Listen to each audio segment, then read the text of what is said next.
mahasiswa. Hidup mahasiswa. Bahasa tanpa kemunafikan. Bahasa tanpa kebohongan. Hidup mahasiswa. Hidup mahasiswa. Undang-undang ini hanya ketok saja, tidak ada diskusinya, ya, tidak ada diskusinya. Lalu alasan yang ketiga tentunya, ya, rancangan undang-undang ini kalau teman-teman baca itu lebih banyak mengakomodir kepentingan pebisnis, sedangkan kelompok-kelompok rentan masyarakat seperti nelayan, petani, pekerja, UMKM sama sekali tidak diperhatikan. Hanya memberikan legalisasi, ya, dekriminalisasi terhadap pebisnis-pebisnis yang selama ini melakukan perambahan hutan. Itu yang terjadi. Oke, bismillahirrahmanirrahim. Assalamualaikum warahmatullahi wabarakatuh. Kembali lagi bersama saya, Mang Dede.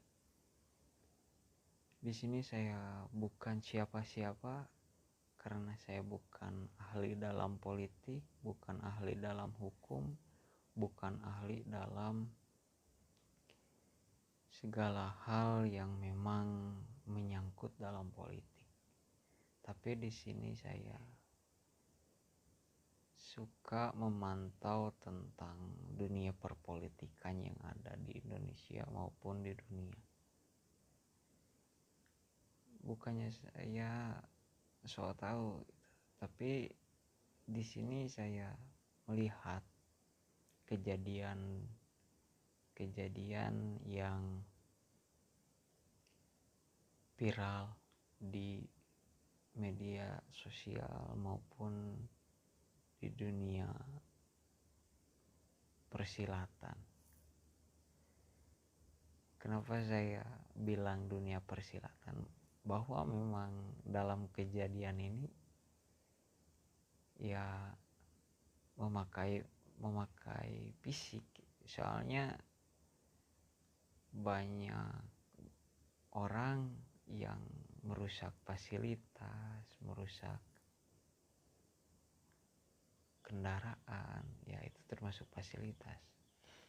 Tapi saya di sini bukan untuk tidak membahas tentang fisik, karena memang wajar saja karena ya orang-orang tidak menerima bahwa RUU Cipta Kerja ini atau Omnibus Law yang memang saya juga kaget mendengarnya dan melihatnya di media sosial bahwa secepat itu gitu untuk mengesahkan dan menjadikan undang-undang tanpa persetujuan dari parlemen atau praktisi dari partai-partai yang memang bahwa dalam pengesahan perlu disetujui dan perlu dikritisi bahwa memang ya takut ada kesalahan gitu. Tapi kalau kita melihat dari DPR yang kalau diperjelas Dewan Perwakilan Rakyat, tapi sekarang saya ganti sebagai Dewan Pengkhianat Rakyat. Ya kenapa? Ya kalau kita lihat memang tidak sesuai ekspektasi yang harus apa yang kita bayangkan. Soalnya banyak orang yang sakit hati dengan kejadian-kejadian yang memang sebelumnya seperti RUU KUHP yang memang memakan beberapa hari, beberapa minggu, beberapa bulan untuk meredam suasana. Meskipun kalau saya rasakan dan saya ingat jadi masih sakit hati dengan kejadian RUU KUHP, tapi sekarang kok malah ditambah dengan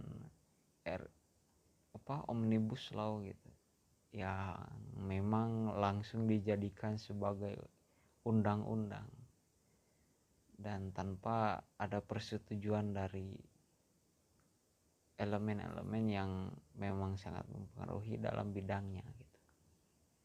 Saya juga kecewa dengan Dewan Pengkhianat Rakyat ini karena ya mengucilkan atau meremehkan gitu. Soalnya kan setiap orang juga punya pemikiran, punya pendapat, punya argumen gitu. Kenapa tidak ditanggapi gitu? Soalnya kan satu huruf yang keluar dari mulut seseorang yang memang kalau itu bermanfaat, kenapa kita tidak menanggapi atau kenapa kita tidak merespon gitu. Soalnya kan itu juga buat kebaikan kita semua gitu. Apalagi ini untuk bukan untuk seseorang gitu, tapi ini untuk kemajuan negara kita sendiri gitu. Tapi pas saya lihat dari media sosial yang memang dalam perundingan atau perbincangan tentang Omnibus Law yang mengagetkan bahwa langsung dijadikan undang-undang, ya kaget gitu. Kenapa sih dengan semudah itu gitu, dengan segampang itu bahwa langsung disahkannya sebagai undang-undang, bahwa memang kita belum tahu isinya apa gitu. Omnibus Law itu mau tentang apa. Tapi yang saya ketahui sedikit tentang Omnibus Law, jadi menurut praktisi dari Demokrat, ya memang dalam Omnibus Law ini lebih menguntungkan terhadap pembisnis, yang memang pembisnis ini kalau kita ketahui ya menguntungkan diri sendiri, dalam artian rakyat-rakyat yang di bawah ini untungnya apa, bisanya apa gitu. Jadi nggak ada peningkatan buat orang yang di bawah gitu. Maksudnya di bawah ini ya orang-orang seperti petani, pedagang gitu. Jadi memang benar gitu, di Indonesia ini yang kaya semakin kaya, yang melarat semakin melarat gitu. Kenapa gitu? Dari dulu sampai sekarang memang tidak ada perubahan gitu. Saya juga heran gitu, meskipun saya bukan orang kaya, saya juga orang biasa gitu, tapi saya memandang bahwa saya juga perlu gitu, perlu kesetaraan dalam hal pekerjaan juga, meskipun saya ya tadi saya sebutkan saya bukan orang kaya, saya juga orang biasa. Di sini saya juga kerja sebagai karyawan, meskipun gaji enggak di atas UMR atau setara UMR, tapi saya kerja di bawah UMR gitu. Untuk menghidupi diri saya sendiri juga saya sudah bersyukur. Tapi pas saya melihat RUU baru, ya Omnibus Law lah menurut saya, yang memang dilihat dari penjelasan yang memang sekarang lagi diperbincangkan, ya saya sangat nggak menerima gitu. Soalnya ya di sini sangat menguntungkan sebelah pihak gitu.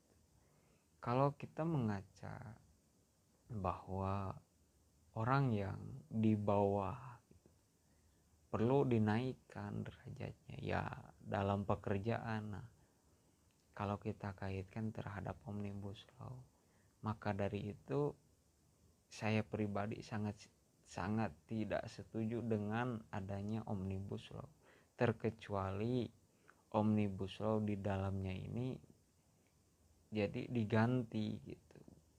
Nah, jadi bukan orang yang tinggi semakin tinggi atau orang yang kaya semakin kaya, tapi kita di sini itu isinya itu lebih merangkul terhadap semua golongan, terhadap semua orang yang memang membutuhkan gitu. Bukan memberi makan orang yang sudah kenyang gitu.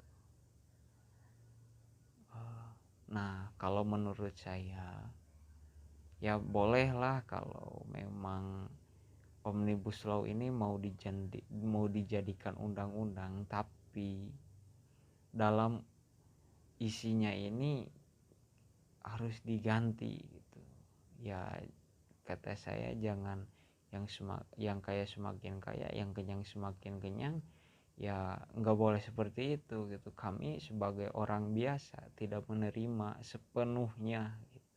Maka dari itu baik dari mahasiswa, dari masyarakat biasa, dari petani, pedagang tidak dengan mudah menerima Omnibus Law ini karena isinya ini sangat tidak relevan gitu, karena memang sangat tidak untuk dijadikan sebagai undang-undang, bahwa memang tidak ada manfaatnya gitu. Mungkin penjelasan atau ya pandangan saya terhadap Omnibus Law segini aja. Terima kasih. Wassalamualaikum warahmatullahi wabarakatuh.